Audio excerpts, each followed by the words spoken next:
নমস্কার। বাংলার যুবসাথী আগামীকাল থেকে 15 ফেব্রুয়ারি থেকে 26 ফেব্রুয়ারি ফর্ম ফিল আপ চলবে, যেখানে আপনারা প্রত্যেককে 1500 টাকা করে পাবেন।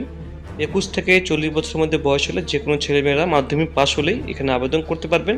তার জন্য কোথায় কোথায় ক্যাম্পটা বসবে তার কিন্তু এখানে কিন্তু দিয়েও দিয়েছে, ঠিক আছে। রেজিস্ট্রেশন ক্যাম্প এখানে নোটিশ দিয়ে দিয়েছে। এখানে বলছে ফাইন্ড ইউর ক্যাম্প।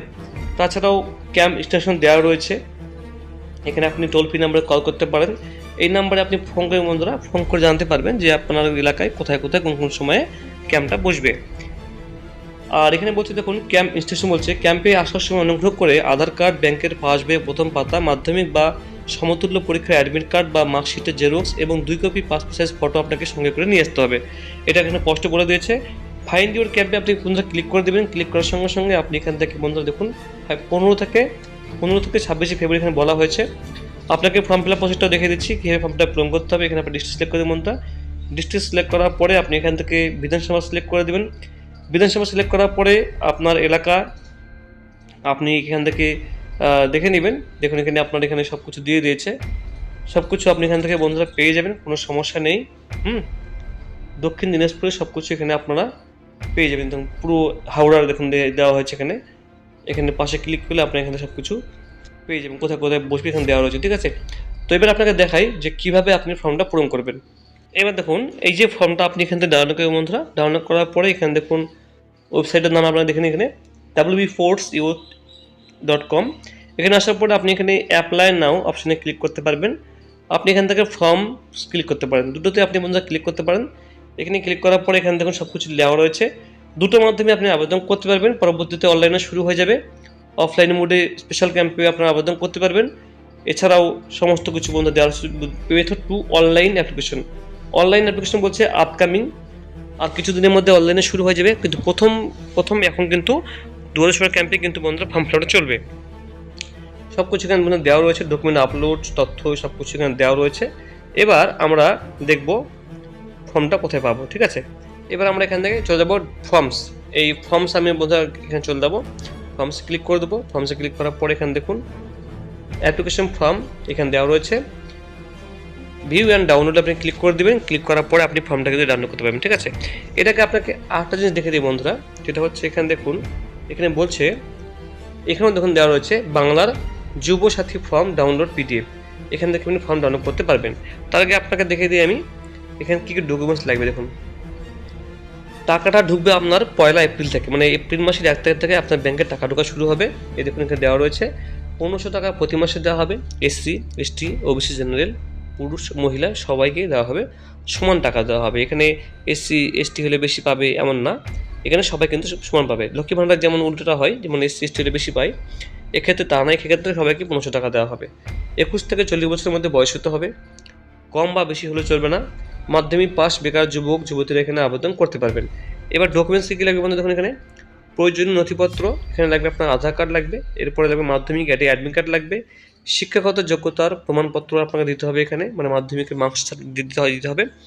এখানে ব্যাংক অ্যাকাউন্ট ডিটেলস আপনাকে দিতে হবে, এখানে ব্যাংকের বই জেরক্স দিতে হবে, পাসপোর্ট সাইজ ফটো আপনাকে দুটো আনতে হবে, কারেন্ট ছবি, মোবাইল নাম্বার আপনাকে দিতে হবে বন্ধুরা। এখানে মোবাইল নাম্বারটা অবশ্যই, যেটা আপনাকে আমি পরে বলছি এটা কি কোন মোবাইল নাম্বারটা দেবেন। তো এখানে আপনি ফর্মসে চলে আসুন। ফর্মসে আসার পরে এখানে আমি ফর্মটা ডাউনলোড করব, ঠিক আছে। ডাউনলোডে ক্লিক করে দিলাম। এরপরে বন্ধুরা ফর্মটা এখান থেকে আমি ডাউনলোড পিডিএফ অপশনে গিয়ে ফর্মটা আমি ডাউনলোড করে দিলাম। এরপরে ফর্মটা ডাউনলোড হচ্ছে, ডাউনলোড করে দিলাম আবার। এরপরে দেখুন ডাউনলোড হচ্ছে, ওপেনে ক্লিক করে দেবো। ওপেনে ক্লিক করার পরে আমি এখান থেকে পিডিএফ থেকে আমি ফর্মটা খুলবো। এরপরে ফর্মটা পূরণ করে আপনাকে দেখিয়ে দেবো। ফটাফট আমি আপনাকে দেখাবো কিছু। এখানে দেখুন ফর্ম দেওয়া রয়েছে। পুরো ফর্মটা কিন্তু আপনাকে ক্যাপিটাল অক্ষরে, মানে বড় ইংলিশে হরফে লিখতে হবে, বড় বড় অক্ষরে, কোনো ছোট বড় বা ছোট অক্ষরে লেখা চলবে না। এখানে আপনাকে একটা ফটো লাগাতে হবে, ফটোর উপরে আপনাকে এখানে সই করে দিবেন এই জায়গাটায় উপর দিয়ে। এরপরে আপনি এখানে যখন আপনি এই ফর্মটা নেবেন ক্যাম্প থেকে, তো আপনাকে এখানে রেজিস্ট্রেশন নাম্বারটা দিয়ে দেবে এই জায়গাটায়। এরপরে আপনি আধার কার্ড নাম্বারটা এখানে বসিয়ে দেবেন। এরপরে বেনিফিশিয়ারির নেম এই জায়গাটায় আপনার নাম বসাবেন, এই জায়গাটায় নামটা আপনি বসিয়ে দেবেন। নাম এখানে দেখুন নামটা যখন লিখবেন এই ঘরে একটা করে PA বি, এইভাবে বন্ধুরা এই পুরো ঘরটা লিখবেন। লিখে নাম লেখার পরে একটা ঘর বাদ দিবেন, বাদ দেওয়ার পর এখান থেকে আবার আপনি টাইটেল লিখবেন। ঠিক আছে, একটা ঘরে একটা করে অক্ষর লিখবেন। ওকে, এরপরে এই যে বলছে মোবাইল নাম্বার, এই মোবাইল নাম্বারটা কোনটা দেবেন?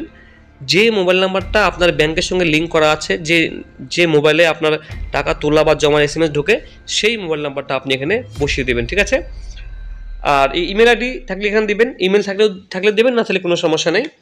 আচ্ছা, এরপরে বলছে জেন্ডার, তো সেক্ষেত্রে আপনি পুরুষ না মহিলা সেক্ষেত্রে আপনি এখানে টিকমার্ক করে দেবেন। এরপরে ডেট অফ বার্থটা আপনি এখানে বসিয়ে দেবেন, এখানে আপনার দিন, এখানে মাস, এখানে সাল লিখবেন। এবার এখানে দেখুন সব থেকে বড় বিষয় যেখানে অনেকে ভুল করবেন, সেখানে হচ্ছে জন্মটা। জন্ম তারিখ বসানোর পরে কত বয়স আপনার হচ্ছে সেটা আপনি এখানে হিসাব করে বসাবেন, মানে 1/4/2026 হিসাবে আপনার বয়স কত হচ্ছে। আপনার ডেট অফ বার্থ যত, ডেট অফ বার্থ থেকে 1/4/2026 হিসাবে আপনার বয়স কত হচ্ছে সেটা কিন্তু আপনি ক্যালকুলেট করে কিন্তু বের করবেন। বের করে আপনি এখানে বয়সটা লিখবেন। মাস লেখার দরকার নেই, শুধুমাত্র বয়স লিখলে হবে। সে 4 মাস 5 মাস কম বেশি হোক, কোনো ব্যাপার না, কিন্তু মোটামুটি একটা বয়স আপনি লিখবেন। ঠিক আছে, 1 বছরের কম বেশি হলে কোনো সমস্যা হবে না, কিন্তু ডেট অফ বার্থটা আপনি ঠিক লিখবেন, আধার কার্ড দেখে বা বার্থ সার্টিফিকেট দেখে বা অ্যাডমিট কার্ড দেখে। এরপরে বাবার নামটা আপনি বন্ধু এখানে বসিয়ে দিবেন, বাবার নামটা। বাবার নামও সেম একই প্রসেসে, বাবার নাম লেখার পর একটা ঘর বাদ দিবেন ফাঁকা রেখে, তারপরে আবার বাবার টাইটেলটা বসিয়ে দিবেন। এখানে মায়ের নাম বসাবেন একইভাবে। এরপরে আপনি মহিলা হলে, যদি বিবাহিত হয়ে থাকেন সেক্ষেত্রে স্বামীর নাম বসাবেন। আর যদি আপনি পুরুষ হয়ে থাকেন, বিবাহিত হয়ে থাকেন, সেক্ষেত্রে আপনার এখানে স্ত্রীর নাম বসাতে হবে। আর যদি মারা গিয়ে থাকে তো অবশ্যই সামনে কিন্তু বন্ধুরা লেট লিখবেন, এই LAT লেট লিখবেন। লেট লিখে একটা ঘর ফাঁকা দিয়ে তারপরে কিন্তু বাবার নাম বা মায়ের নাম বসাবেন। ঠিক আছে, যদি আপনি SC ST OBC হয়ে থাকেন সেক্ষেত্রে আপনি এখানে টিকমার্ক করে দেবেন। তারপর আপনি এখানে অবশ্যই কিন্তু যেটা হবে, SC হলে SC টিক করবেন, ST হলে ST টিক করবেন। টিক করার পর এখানে সার্টিফিকেট নাম্বারটা এখানে লিখে দিবেন। যদি আপনি জেনারেল কাস্টে হয়ে থাকেন তো সেক্ষেত্রে এই ঘরগুলো পূরণ করার কোনো প্রয়োজন নেই, ঘরটা ফাঁকা ছেড়ে দেবেন। আচ্ছা, অনেকে কিন্তু SC ST আছে কিন্তু কাস্ট সার্টিফিকেট নেই, সেক্ষেত্রে এই ঘরটা ছেড়ে দেবেন, কিছু করতে হবে না, কারণ কাস্ট সার্টিফিকেট দিতে হবে এমন কোনো ব্যাপার নেই, কাস্ট সার্টিফিকেট না দিলেই হবে, না দিলেও হবে। এরপরে অবিবাহিত হলে আপনি এখানে টিকমার্ক করে দেবেন, আর ম্যারিড হলে আপনি এখানে টিকমার্ক করে দেবেন। উইডো মানে বিধবা হলে এখানে টিক করে দেবেন। আর যদি আপনি ডিভোর্সি হয়ে থাকেন সেক্ষেত্রে আপনি এখানে টিকমার্ক করে দেবেন। উপরে এগিয়ে যাবেন, যার পর আপনি এই জায়গাটায় ডিটেলস, কন্ট্যাক্ট ডিটেলস, ঠিকানা, এক্ষেত্রে আপনি এখানে অবশ্যই কিন্তু আপনার ভিলেজের নাম বসিয়ে দিবেন। এরপর আপনার এখানে পোস্ট অফিসের নাম বসিয়ে দিবেন। এরপরে মিউনিসিপ্যালিটি হলে ওয়ার্ডের নাম বসিয়ে দিবেন। পঞ্চায়েত হলে পঞ্চায়েতের নাম্বার, কত নম্বর পঞ্চায়েত বা পঞ্চায়েতের নাম সেটা আপনি এখানে বসিয়ে দিবেন। এরপরে মিউনিসিপ্যালিটি না পঞ্চায়েত ব্লক সেটার নাম আপনি এখানে বসিয়ে দিবেন। এরপরে থানার নাম কি সেটা আপনি এখানে বসিয়ে দিবেন। ডিস্ট্রিক্ট কোন জেলা আপনার বাড়ি সেটা এখানে লিখবেন। এরপরে আপনার পিনকোডটা, পোস্ট অফিসের পিনকোডটা বসিয়ে দেবেন। উপরে এগিয়ে যাবেন, যার পরে এখানে এই জায়গাটায় আপনাকে কী করতে হবে, এই জায়গাটা দেখুন, এই জায়গাটা আপনার মাধ্যমিকের রোল বসাবেন, এখানে নাম্বার বসাবেন, এখানে কোন সালে মাধ্যমিক পাস করেছেন সার্টিফিকেটটা দেখে এখানে আপনি লিখে দেবেন। এরপরে আপনি কোন বোর্ড থেকে মাধ্যমিক পাস করেছেন, যেমন West Bengal board, CBSE, ICSE এবং মাদ্রাসা বোর্ড, যেটা হবে সেটা আপনি টিকমার্ক করে দেবেন। এরপরে উপরে এগিয়ে যাবেন, যার পরে এখানে দেখুন এই দুটো ঘর, যদিও কোনো প্রয়োজন নেই এই দুটো ঘরে, আপনাকে আমি তবুও দেখে দিচ্ছি। এডুকেশনাল কোয়ালিফিকেশন মানে আপনি সর্বোচ্চ পড়াশোনা কত, উচ্চ মাধ্যমিক, BA, MA, সেটা আপনি এখানে ঘরে বসিয়ে দিবেন। যদি না থাকে তো আপনি এখানে নো করে দেবেন। ঠিক আছে, এরপরে এই জায়গাটায় বলছে বর্তমান পেশা, এখন আপনি কি কাজ করছেন, তো আপনি এখানে লিখবেন নো লিখে দিবেন, অথবা নো ওয়ার্ক লিখে দিবেন। ঠিক আছে, নো ওয়ার্ক, অথবা আপনি এখানে লিখবেন আনএমপ্লয়েড,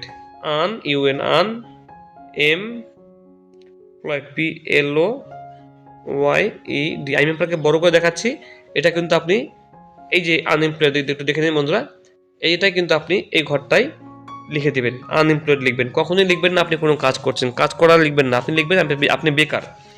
এরপরে এই জায়গায় দেখুন বন্ধুরা, ব্যাংকের নাম কি সেটা আপনি লিখবেন, এখানে ব্যাংকের ব্রাঞ্চের নামটা সেটা আপনি বন্ধুকে লিখবেন, সবই কিন্তু ইংলিশে হবে বড় অক্ষরে। ব্যাংকের অ্যাকাউন্ট নাম্বারটা আপনি এখানে বসিয়ে দেবেন। এরপরে ব্যাংকের IFSC কোডটা সেটা আপনি এখানে বসিয়ে দেবেন। সব কিছুই বন্ধুরা ঠিকঠাক ফিল আপ করবেন, কোনো কাটাকাটি, ঘষাঘষি, অপরিষ্কার, অস্পষ্ট কিন্তু করবে না, পরিষ্কার পরিচ্ছন্নভাবে লিখবেন। হাতের লেখা যেন ভালো হয় এমন কারো কাছ থেকে লিখে নেবেন বা নিজে লিখবেন, কোনো অস্পষ্ট বা ঘষাঘষি কাটাকাটি করবেন না। ঠিক আছে, ফর্ম কিন্তু বাতিল হলে কিন্তু টাকা পাবেন না, কারণ ফর্ম বাতিল হলে সামনে বিধানসভা ভোট আছে, আপনারা কিন্তু কারেকশন করার কোনো জায়গা নেই, কোথাও আবেদনও করতে পারবেন না। তাই যারা ফর্ম ফিল আপ ভুল করবে তাদের বাতিল হবে, যারা ঠিকঠাক ফিল আপ করবে তাদের প্রত্যেকের টাকা কিন্তু 1 তারিখ থেকে ঢোকা শুরু হয়ে যাবে। এরপরে উপরে বন্ধু রেখে যাবেন আপনি কি কোনো সরকারি কোনো প্রকল্পের টাকা পান, তো আপনি এখানে নো করে দেবেন। কোনো কারণ কখনোই কিন্তু আপনি ইয়েসে টিক মার্ক করে সবসময় নো করে দেবেন। এই ঘরটা ফাঁকা রেখে দিন, কোনো কিছু করতে হবে না। উপরে এগিয়ে যাবেন, যার পরে আপনাকে 6টা জিনিস দিতে হবে। সেটা হচ্ছে এই দেখুন এখানে ডকুমেন্টস চাইছে, এখানে সেটা হচ্ছে মাধ্যমিকের অ্যাডমিট কার্ড, মাধ্যমিকের মার্কশিট, আধার কার্ড, ভোটার কার্ড, ব্যাংকের প্রথম পাতার জেরক্স, এবং যদি আপনি এসসি এসটি ওবিসি হয়ে থাকেন, যদি কাস্ট সার্টিফিকেট থাকে সেক্ষেত্রে আপনি কাস্ট সার্টিফিকেটের জেরক্স, এই 6টা জেরক্স করে ভালো করে পরিষ্কার জেরক্স করে আপনি কিন্তু নিচে সই করে দেবেন। সই করে কিন্তু অবশ্যই নিয়ে যাবেন। আর এবং প্রতিটা ঘরে এখানে 1 2 3 4 5 6 প্রতিটা ঘরে আপনি এখানে রাইট চিহ্ন করে দেবেন, ঠিক আছে। যদি এসসি এসটি সার্টিফিকেট না থাকে তো লাস্টে ঘরটা আপনাকে কিছু করতে হবে না। এরপরে বন্ধুর উপরে এগিয়ে যাবেন, এখানে ঘোষণাপত্র দেওয়া রয়েছে, এখানে এই ঘোষণা। এরপর আপনি এই জায়গাটায় সই করে দেবেন। সই করার পর আপনি এই জায়গাটা কিন্তু ডেটটা লিখে দেবেন, যে তারিখে আপনি জমা করছেন ক্যাম্পে সেই ডেটটা লিখে দেবেন এখানে। উপরে এগিয়ে যাবেন, এখানে বলছে অ্যাকনোলেজমেন্ট, এই জায়গাটা আপনাকে যখন আপনি ফর্মটা জমা করবেন সব কিছু চেক করার পরে এই জায়গাটা কিন্তু ওরা আপনাকে সিল এবং সই করে দিয়ে দেবে, ঠিক আছে। খুব সহজে কিন্তু এই ফর্মটা ফিল আপ হয়ে গেল। আর কোনো সমস্যা আমি মনে হয় সব কিছুই বলে দিয়েছি। ফর্মটা আপনারা পেয়ে যাবেন, ওয়েবসাইট থেকে ডাউনলোড করে নেবেন। তবে সেটা কিন্তু হবে না, আপনাকে ক্যাম্প থেকে নিয়ে আসতে হবে। খুব সুন্দর করে ফর্মটা ফিল আপ করে জমা করে দেবেন, টাকা বন্ধু ঢুকে যাবে। তাছাড়া যদি কোনো কোশ্চেন থাকে, কোনো যদি জানার থাকে অবশ্যই বন্ধু কমেন্ট করবেন। Thank you so much.